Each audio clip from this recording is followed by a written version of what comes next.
সময় ঠোঁটকাটা স্পেশালের ভাবছি ঘুরে দাঁড়ানোই ভালো। কবিতার লাইনটা মনে পড়ে, শক্তি চট্টোপাধ্যায়ের লেখা কবিতা। কবিতার নাম যেতে পারি কিন্তু কেন যাব। সেই যাওয়া না যাওয়া নিয়েই তো প্রশ্নটা তুলেছিলেন বিরোধীরা। শুধু প্রশ্ন নয়, সঙ্গে ছিল খোঁচা। ওই যে এত কাণ্ডের পরেও সন্দেশখালিতে কেন যাচ্ছেন না মুখ্যমন্ত্রী?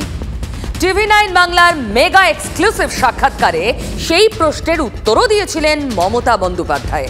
তবুও প্রশ্নটা করেই গেছেন সুকান্ত মজুমদার, অধীর চৌধুরীরা বারবার। এমনকি সন্দেশখালিও চেয়েছিল মুখ্যমন্ত্রী আসুন, দেখুন, কথা বলুন। আজ বসিরহাটে প্রচারে গিয়েছিলেন মুখ্যমন্ত্রী, আর সেখানে দাঁড়িয়েই উত্তরটা দিলেন।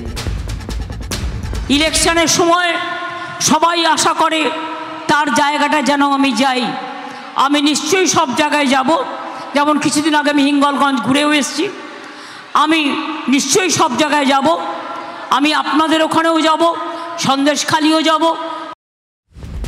তাহলে শক্তি চট্টোপাধ্যায়ের লাইনের সঙ্গেই মিলে গেল, যাব কিন্তু এখনই যাব না। কবিতায় ঠিক এই লাইনটাই ছিল। তবে মুখ্যমন্ত্রী এখনই না গেলেও বলে দিলেন কবে যাবেন।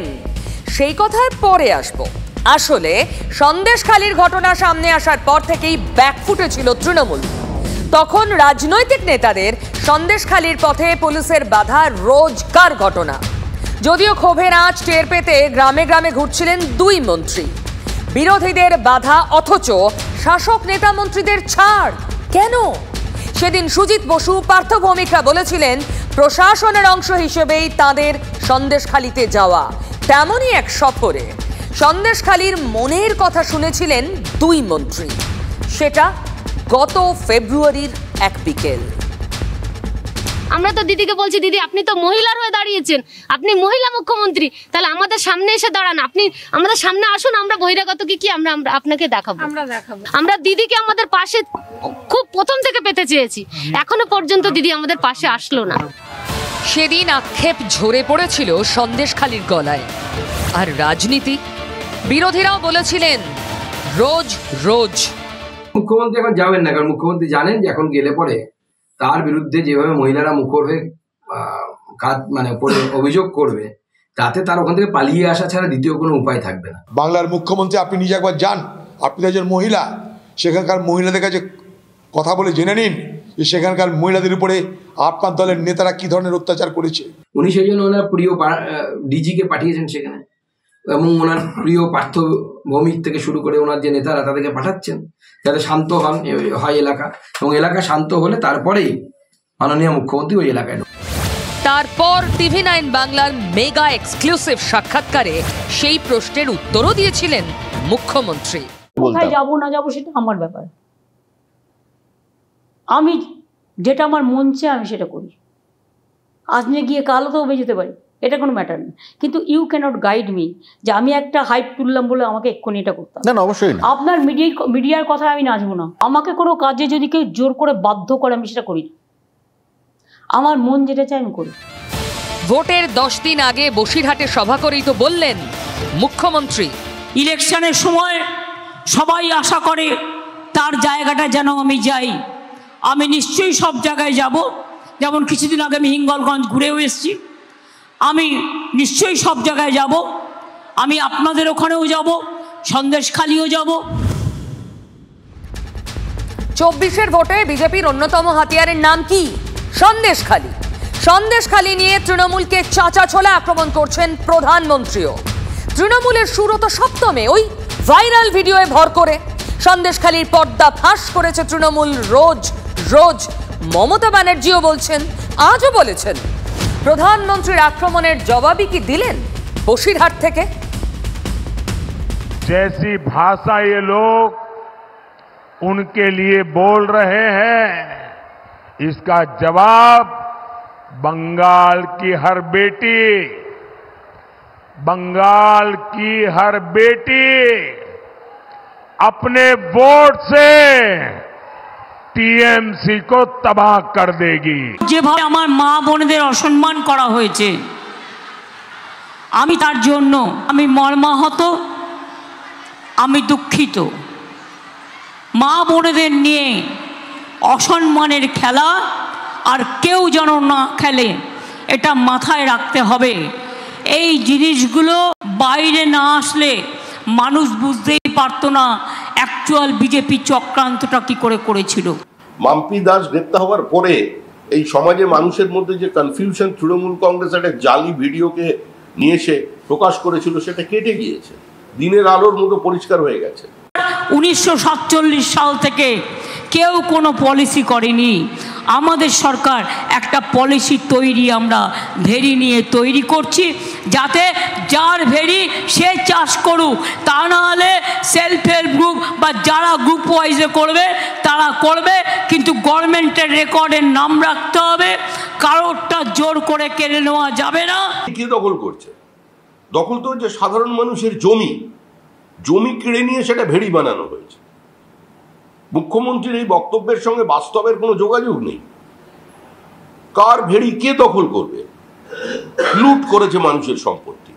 মুখ্যমন্ত্রী তো নিজে বলল না আমরা জমি ফেরত দিচ্ছি, নবান্ন থেকে তো তালিকা পর্যন্ত দেখিয়ে দিলেন। যদি আপনাদের মনে হয় কারো প্রতি রাগ আছে, আপনাদের বলবার জায়গা আছে, আপনারা একটা চিঠি আমার বাড়িতে পৌঁছে দেবেন। আমি একদিন হোক দুদিন হোক, এখন ধরুন ইলেকশন চলছে, কদিন বিজি আছি, আমি ঠিক দেখে নেব চিঠিটা কি লেখা হয়েছে। আজ মুখ্যমন্ত্রীর মুখে বারবার সন্দেশখালী। তিনি বললেন সন্দেশখালীতে যাবেন যদি যেতেন, মানে হাজী নুরুল ইসলাম যদি যেতেন তবে যাবেন সন্দেশখালীতে। গত 6 মার্চ মনে করুন, সেদিন বারাসতে হয়েছিল নারী শক্তি সম্মান সমাবেশ, প্রধানমন্ত্রীর সভা শেষে প্রধানমন্ত্রীর সঙ্গে দেখা করলেন সন্দেশখালীর আন্দোলনকারীরা।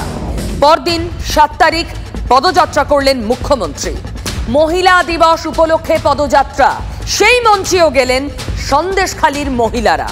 আর আজ মমতা বন্দ্যোপাধ্যায়ের সভাতেও সন্দেশখালী গেল, একেবারে সভার সামনে ভিআইপি জোনে।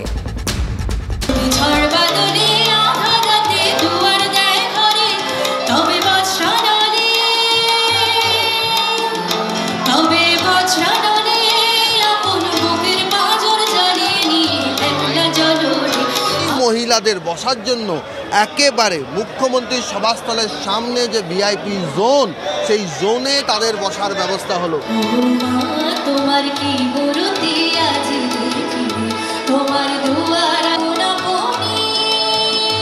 এই জায়গা জুড়ে সেই মহিলারা বসে রইলেন পুরো মঞ্চের সামনে। এর মধ্যেও কি রাজনীতির উপাদান নেই? বারাসাতে প্রধানমন্ত্রী নরেন্দ্র মোদী যখন এসছিলেন, সেই সময় প্রধানমন্ত্রীর কাছাকাছি পৌঁছতে পারেননি সন্দেশখালীর আন্দোলনকারীদের অনেকেই, তা নিয়ে অসুহা ছিল। সেই ঘটনা কি তৃণমূল নেতৃত্বের মাথায় ছিল না? সেই জন্যই কি আন্দোলনকারীদের একেবারে ভিআইপি জোনে মুখ্যমন্ত্রীর মঞ্চের সামনে বসানোর ব্যবস্থা হলো। দেখুন, সন্দেশখালীর নিয়ে যদি প্রধানমন্ত্রী এত উদ্বিগ্ন থাকতো তাহলে সন্দেশখালীতে আসতেন। তারা দেখেছে, প্রধানমন্ত্রী দেখেছেন যে সন্দেশখালী মমতা বন্দ্যোপাধ্যায়ের দুর্গ, সেখান থেকে তারা জিততে পারবেন না। ওই জন্যই প্রধানমন্ত্রী আর বারাসাতে এসছেন, সন্দেশখালী আসেননি। সামনে সন্দেশখালীর মহিলারা, মুখ খুললেন মুখ্যমন্ত্রী। মাননীয় প্রধানমন্ত্রী মহাশয়, আপনি একজনকে ফোন করছেন আর টিভি আর সবাইকে শোনাচ্ছেন। रेखा जी नमस्कार। नमस्कार प्रधानमंत्री जी, आपका बहुत धन्यवाद। सवार प्रथमे आपनाके शुभेच्छा जानाई। आप एक बड़ा दायित्व निभाने जा रही है। পুরো শিখিয়ে দিয়ে কজনের খোঁজ নেন আপনার আমলে ভারতবর্ষে মেয়েদের ওপর সবচেয়ে বেশি অত্যাচার হয়েছে আপনার রাজ্য উত্তরপ্রদেশ, তপশিলীদের উপরে নাম্বার 1 আছে সংখ্যায়। अपने शाहजहां को बचाने के लिए टीएमसी के लोग संदेशखाली की बहनों को ही दोषी ठहरा रहे हैं। আমাদের এখানে এক দুটো ঘটনা যদি ঘটেও আমরা সঙ্গে সঙ্গে ব্যবস্থা নিই, কারণ আমরা সে যেই হোক, রামই হোক আর রহিমই হোক আর কেষ্টই হোক আর বিষ্ণুই হোক, আমরা কাউকে ছেড়ে কথা বলি না। সন্দেশখালিতে কড়া প্রশাসন, বার্তা মুখ্যমন্ত্রীর। তারপরই তো বললেন এবার সন্দেশখালি যাবেন, কিন্তু কবে? বসিরহাটে হাজী নুরুল যেদিন জিতবে তার কয়েকদিনের মধ্যে আমার প্রথম ভিজিট এবার সন্দেশখালি হবে। তার কারণ আমি আপনাদের দেখতে যাব। এখানে চূড়ান্ত প্রশাসনিক ব্যর্থতা, যেখানে এত বড় অভিযোগ, যেখানে সিবিআই এর অস্থায়ী ক্যাম্পে মানুষ উপচে পড়ছে, মানুষের জীবন জীবিকা, মহিলাদের সম্ভ্রম লুট করার অভিযোগ, সেখানে মুখ্যমন্ত্রী জিতবেন তারপরে যাবেন। খেলা হবে, খেলা হবে, মা বোনেরা খেলা হবে, সন্দেশখালি খেলা হবে। সন্দেশখালিতে খেলা হবে? সভায় উপস্থিত সন্দেশখালির মহিলারা শুনলেন কি? কি হবে সন্দেশখালীতে? হ্যাঁ, আমরা চাই যে সন্দেশখালী আসুক মুখ্যমন্ত্রী। সন্দেশখালীতে কি হবে? খেলা হবে। খেলাই তো, লিগ চলছে, লোকসভা ভোট। তবে ঠোঁট কাটার কথা মনে রাখবেন, মুখের বুলি বন্দুকের গুলি, একবার বেরোলে আর ফেরে না। সেই বুলি মন্তব্য নিয়েই তৃণমূল ছুটেছিল কমিশনে। কার বিরুদ্ধে? প্রাক্তন বিচারপতি অভিজিৎ গাঙ্গুলি। মনে নেই মুখ্যমন্ত্রীকে নিয়ে মন্তব্য, তারপর কমিশনের শো কজ, তমলুকে বিজেপির প্রার্থীর জবাব, আর সব শেষে কমিশন বলল অভিজিৎ গাঙ্গুলির প্রচারে 24 ঘন্টার নিষেধাজ্ঞা। আজ বিকেল 5টা থেকে কাল বিকেল 5টা প্রচারে না, মানে একদিন কম প্রচার করতে পারবেন অভিজিৎ গাঙ্গুলি। শুরুটা হয়েছিল 15 তারিখ। সেদিন প্রচার সভায় গাঙ্গুলির মন্তব্য শুনুন। তৃণমূল বলছে যে সব মিথ্যা। 2000 টাকায় রেখাপাত্রকে কেনা হয়ে গিয়েছিল। 2000 টাকায় রেখাপাত্রকে কেনা হয়েছিল। মমতা ব্যানার্জি, তুমি কত টাকায় বিক্রি হও? তুমি কত টাকায় বিক্রি হও? তৃণমূল কংগ্রেসের পক্ষ থেকে আমরা ইলেকশন কমিশনে গেছি। ইলেকশন কমিশনে এই ফাইলটা আমরা কমপ্লেন্টটা ফাইল করেছি। প্রার্থীপদ বাতিলের দাবি করতে পারেন, কমিশনে অভিযোগ করতেই পারেন, সে অধিকার তৃণমূল কংগ্রেসের আছে, কারণ ভারতবর্ষের সংবিধান, বিচার ব্যবস্থা এবং নির্বাচন কমিশন। প্রার্থীপদ থাকুক। যেভাবে ধোঁকা দিয়েছেন উনি চাকরি প্রার্থীদের এবং দুর্নীতির বিরুদ্ধে লড়াই করার অবতার সেজে তারপরে দুর্নীতিগ্রস্তদের কোলে গিয়ে বসেছেন, মানুষ তার শাস্তি দেবে। তোমার হাতে তো 8 লাখ টাকা গুঁজে দিলে একটা চাকরি দাও। তোমার হাতে 10 লাখ টাকা গুঁজে দেয় এবং দিয়ে রেশনকে হাওয়া করে দেয় অন্য দেশে। ভারতবর্ষেই থাকে না সে রেশন, তো তোমার 10 লাখ টাকা কেন? সে মাথা নিচু করে প্রণাম করছে মমতা ব্যানার্জিকে। এটা বাংলার মাটি, দুর্জয় ঘাটি। এই মাটিকে কলুষিত হতে দেবেন না, কলঙ্কিত হতে দেবেন না। সেদিন দামি তরজায় মেতেছিল বঙ্গ রাজনীতি। কমিশনে ছুটল তৃণমূল। অভিজিৎ গাঙ্গুলিও বললেন জবাব দেবেন। এবং তার কি অর্থ? আউট অফ কনটেক্সট একটা কথাকে তুলে নিয়ে যদি জলঘোলা করা হয়, তাহলে আমি সেটা বুঝিয়ে দেবো যে আউট অফ কনটেক্সট তুললে আমি অনেক কথা বলতে পারি। ইতিমধ্যেই শোকাজ করেছে। হ্যাঁ, শোকাজ রিপ্লাই দেবো। আমি শোকাজে সিঁড়ি পাই, তাহলে রিপ্লাই দেবো। রিপ্লাই তো দিলেন, জুৎসই হলো না। কমিশনের নির্দেশ আসতেই ঝাঁপিয়ে পড়ল তৃণমূল, বললেন কুণাল ঘোষ। তার আগেই অবশ্য বলে দিয়েছেন শান্তনু সেন, শুভেন্দু অধিকারীও। তমলুকের বিজেপির প্রার্থী, যিনি কিছুদিন আগে পর্যন্ত বিচারপতির আসনে বসে তার চেয়ারটাকে রাজনীতিকরণ করে প্রভাবিত রায় দিয়ে গেছেন, তিনি যেভাবে ব্যক্তি আক্রমণ করেছেন এবং ভারতবর্ষের একমাত্র মহিলা মুখ্যমন্ত্রী মমতা বন্দ্যোপাধ্যায়ের বিরুদ্ধে কুরুচিকর মন্তব্য করে তার দর কত এই ধরনের অশালীন মন্তব্য করেছেন, তার জন্য তার এটা প্রাপ্য ছিল। ইলেকশন কমিশনের কোনো সিদ্ধান্ত নিয়ে বলবো না, তবে মমতা ব্যানার্জির নিষেধাজ্ঞা আগে জারি করা উচিত ইলেকশন কমিশনের। মমতা ব্যানার্জি সন্দেশখালীর মা বোনেদেরকে যে ভাষায় তাদের রেট কত বলেছেন, ভাইপো বলেছে 2000 টাকার রেট, তার ক্ষেত্রে কেন অ্যাকশন হয় না? নির্বাচন কমিশন পক্ষপাতদুষ্ট আচরণ করে আমরা জানি, কিন্তু এক্ষেত্রে যেটা তাকে 24 ঘন্টার জন্য সেন্সর করা হয়েছে, আমার মনে হয় এই সেন্সরশিপের টাইমটা আর একটু বেশি বাড়লে বোধহয় ভালো হতো। যে জায়গাগুলো পৌঁছতে পারেনি সেখানে কি প্রচার হচ্ছে না? হচ্ছে। সেই প্রচারগুলো আমাদের কর্মীরা করছেন, তো আমি না থাকলেও তারাই করবেন। আমার ইলেকশন প্রচার বন্ধ থাকবে কথা বলেনি, বলেছে যে আমি প্রচার করতে পারবো না। ইলেকশন কমিশনের সিদ্ধান্ত মানা উচিত, 24 ঘন্টা তিনি অফিসে বসে কাজ করবেন, বাড়িতে বসে কাজ করবেন, কোনো অসুবিধা হবে না। কিন্তু এই জিনিসটা মমতা ব্যানার্জি এবং তার ভাইপোর ক্ষেত্রে হওয়া উচিত। छोटा सा धक्का जोर से लगा, हाँ, तो এই छोटा सा धक्का जोर से লাগা, সেই ধাক্কাটা সামলাতে না পেরে এই কথা ঘুরোবার চেষ্টা করছেন। এই মিষ্টি মিষ্টি ব্যাপারটাই পুরো বদলে গিয়ে টক হয়ে গেল একটু এগোতেই। মিছিলের দিকে একের পর এক উড়ে আসতে থাকলো বোতল, জলের বোতল। দেখুন, আজকে মিঠুন চক্রবর্তীর মানে রোড শো ছিল। অগ্নিমিত্রা পাল আমাদের ওখানকার প্রার্থী এবং মিঠুন চক্রবর্তী, তো বিনা প্ররোচনায় সেখানের ওপরে পাথর চোড়া হলো, জলের বোতল সেগুলো ছুঁড়ে মারছে।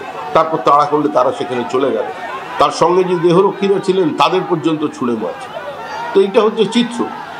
যদি সরাসরি প্রতিদিন কেন্দ্রীয় বাহিনীর বিরুদ্ধে রাজ্যের মুখ্যমন্ত্রী থেকে শুরু করে ছোট মন্ত্রী পর্যন্ত সবাই বিভিন্ন ধরনের অভিযোগ এনে আক্রমণ শুরু করেন, মানুষকে উৎসাহিত করছে, মানুষকে প্ররোচনা দিচ্ছেন যে কেন্দ্রীয় বাহিনীকে বা কেন্দ্রীয় বাহিনীর কোনো জওয়ানকে দেখলে তাকে মারো, তারা তাই করছে। এই টক স্বাদটাও আরো একটু পরে আরো বদলে গেল। বদলে গিয়ে কি হলো? ঝাল। আর সেই স্বাদ কি করে হলো? স্বাদটা এনে দিলেন মেদিনীপুরের বিরুদ্ধ পক্ষের প্রার্থী, মানে তৃণমূলের প্রার্থী জুন মালিয়া। রাস্তার পাশে দাঁড়িয়ে তারস্বরে গান ধরলেন জুন। এর নামই রাজনীতি।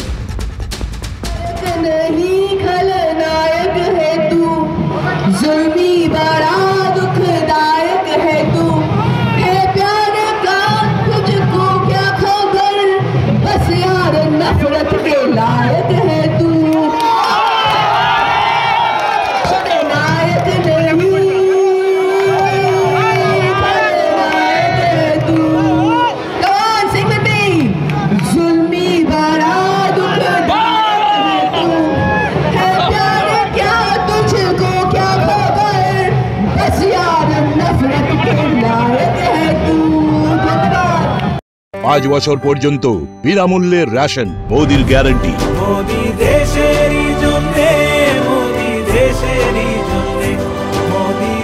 আরো একবার মোদি সরকার, পদ্মফুল চিহ্নে ভোট দিন, বিজেপিকে জয়ী করুন। আগামীকাল কাঁথিতে সভা করবেন অমিত শাহ। শেষ মুহূর্তে শাহের সভার সিদ্ধান্ত। আবহাওয়া খারাপ ছিল বলে গতকাল প্রধানমন্ত্রী হলদিয়ায় গিয়ে সভা করতে পারেননি, ভার্চুয়াল সভা করেছেন।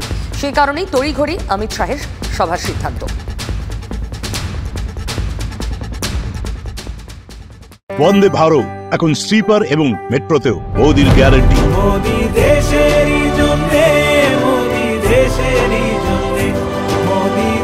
আরো একবার মোদি সরকার, পদ্মফুল চিহ্নে ভোট দিন, বিজেপিকে জয়ী করুন। ঠোটকাটা আবার আগামীকাল রাত 8টায়।